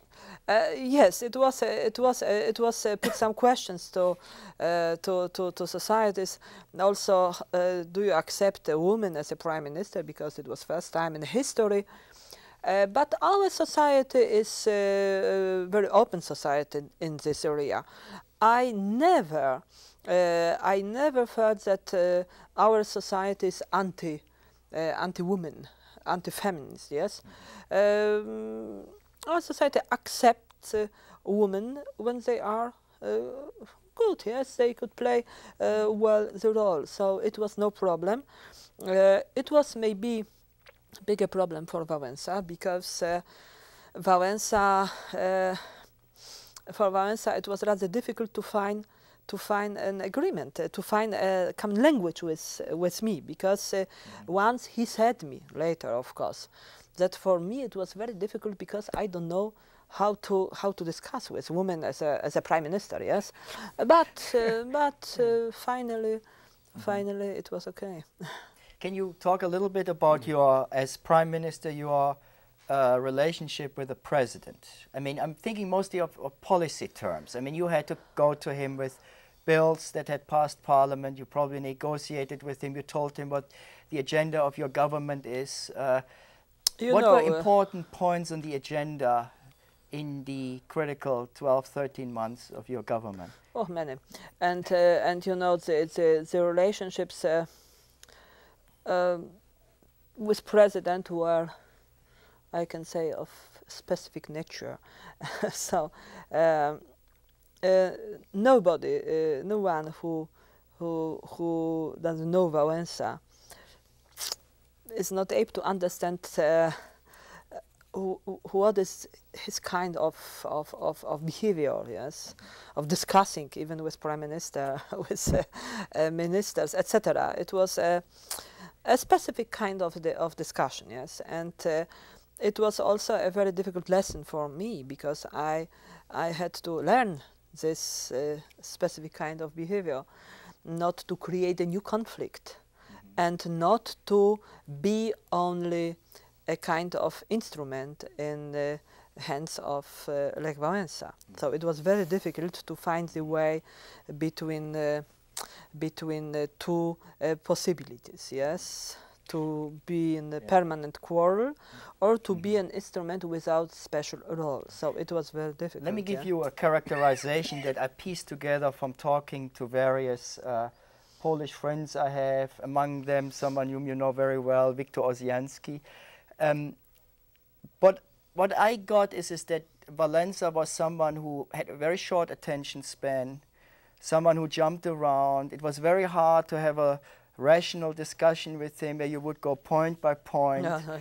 He was in the hands of, well, his driver was very important for a long time. There were these people around him, this lawyer who eventually resigned. And so it was very hard for him to get a commitment from him. You came to him and then... Yes. Is this fair? Yes, or yes. It was so, yes. So for that reason I said that the relationships were very specific, yes, because it was not the problem. It was not a task that we sat and discussed, for example, yes, as you said, point after point, point after point. It was only the general line, policy line, and sometimes it was really very difficult to understand each other, yes, what it means, for example. But as you know, Walesa had some ideas, and he had no instruments to realize the ideas. And he would like to realize the ideas through government and parliament. But sometimes there were the ideas completely impossible to be realized, yes, to be involved. So it was a very difficult how one to convince him not to go further with this kind of ideas, yes. Why don't you give us an example of an idea? I mean, we already talked about that he wanted a strong presidential office, obviously, but what else would be one of these kind of guiding ideas that he was inspired by? Now, for example, he would like to keep all personal decisions in his hands, yes. To nominate a president of bank, to nominate a president of national Supreme Control Chamber, etc. General Accounting Office. Yes. It is. But you know, he would like to act without parliamentary approval in many areas. He would like to keep a lot of decision in defense only reserved for himself. You remember the tensions between Walesa and Minister of Defense later, yes, not in my time, because Onyszkiewicz was minister, and in time when I was a prime minister, and Onyszkiewicz always found common language with Walesa, yes. He looked for compromise, And Onyszkiewicz was able to convince Wałęsa that it's not possible. Yes, Mr. President, not possible to go this way and this way because it will be not acceptable even by NATO. Yes, he used sometimes this kind of argumentation. But it was this kind of thinking. And for example, Wałęsa would like also to have its own program on privatization program. Yes. It was the program that everybody should have 100 million zlotys, then 300 million zlotys. It was, of course, very, very well-sound ideas, but there was no idea how, what kind of instrumentarium should be involved to realize this promise. Yes, so it was really, really very difficult. Madam Prime Minister, early on in the Wałęsa era, there were some people on the coast in the party, prefect of Gdansk, others, who had been in negotiation with Wałęsa and with others in the Baltic workers' movement for quite a long time. And this was a sector of the party that, by Western standards, we'd call the most liberal wing. It was certainly the cooperationist wing of the Communist Party. They wanted to come to terms with society. And there was a very rare moment in which a member of the party, a ranking member of the party, wrote a public article. It was published in the West, praising Wałęsa, but it really wasn't written for Wałęsa or to appeal to Wałęsa's constituents. It was written to inform the party how to deal with this man. And what the article said was that, number one, you're warned not to condescend to him. It will be fatal to your argumentative cause if you underestimate him. Secondly, that he takes a maximalist position initially, always. And he will make a gesture toward defending it for as long as he thinks the people he's talking to are not exasperated by it. And then he will begin skillfully retreating, always with the objective in mind of reaching a better agreement than anyone in the room at the outset thought he might get. Now, the article in itself was not effective in convincing the Warsaw Party and its apparatchiks, as subsequent events were to prove again and again and again, all the way through martial law and down to 1989. Did you find in your relations with Wałęsa that he did tend to take a maximalist position at the opening of discussions, and that part of his politics were to bring up matters that were dislocating, that were apparently not on the agenda, but that would have the effect of keeping people off balance, and that it was really his organic negotiating style? Did you find that to be true? You know, of course, it's. I think that it would be very difficult for me to clearly describe, yes, and answer your question.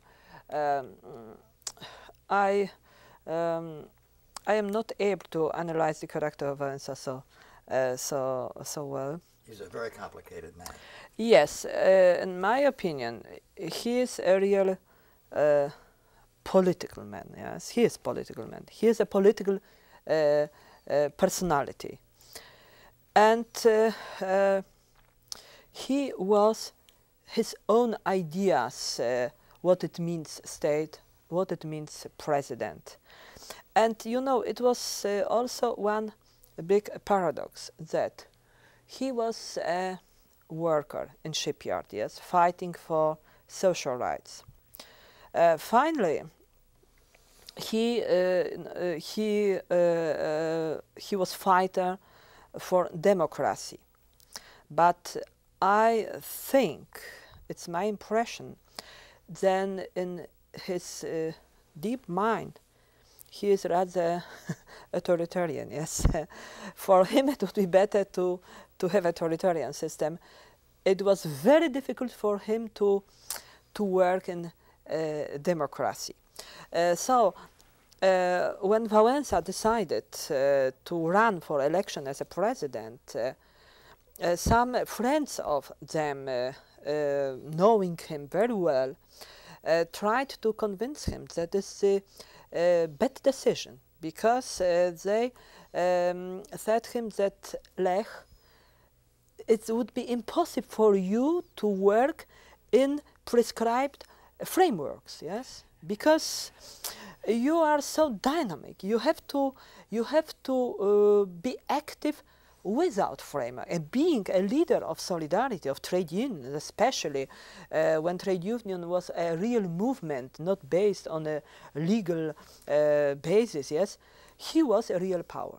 And suddenly he became a president, and he felt that he had less power than being a leader for trade unions, yes. So it was, I think, a big drama for him also, yes. He would like to find the way how to become a real powerful man, yes. But in democratic society, having parliaments with 29 parties, it was impossible, yes, it was impossible. So he looked for the new institutions, new constitutions, etc., etc. And finally he lost everything. But I think that it was a kind of tragedy for him not to find himself in democratic society, yes. So probably so history will probably relate that there were two Lech Walesas, one yes, the leader yes, of the yes. liberation movement, Yes. and the other the president, the head of state. Now, the fact that in the 1993 elections, a majority of the seats went, as you say, to former Communist Party members and leadership. What does this portend then for the future, and what does this tell us about what Poland faces? You know, I think that that the elections '93, it's the same result as election in Hungary '94. Yes, it was a problem of hopes. Yes, because in '89, '90, people voted in Central Europe for members representing new movement, yes, democratic opposition in Hungary, in Poland, solidarity members, etc. After 4 years of very difficult process of transformation, the people voted for members belonging to old party, because the transformation process and difficulties were too tough for society, yes. And society expected that after election '93, maybe it would be possible to come back to living in modified socialism, as I said, yes. It was probably this kind of thinking in '93. It was looking for a new hopes in society, yes. And I think that now in '97, it is maybe the election '97 will be more pragmatic, but I am not so sure. Yes, I think that now SLD has its own stable electorate. Union of Freedom has electorate, and the problem is what with AWS, Akcja Wyborcza Solidarność, and ROP, the two rightist movement on political stage. Yes, it depends how strong the new movements will be in elections. It could give new answer on Polish society. Yes. On that note, since you've brought us up to the present, I think we're going to have to conclude because of time constraints. But I would like, on behalf of all of us, to thank you very much for this very informative and enlightening interview. Thank you. Thank you, Madam Prime Minister. Thank you so much. Yes, it was rather difficult for me. 3 hours discussion on such a difficult.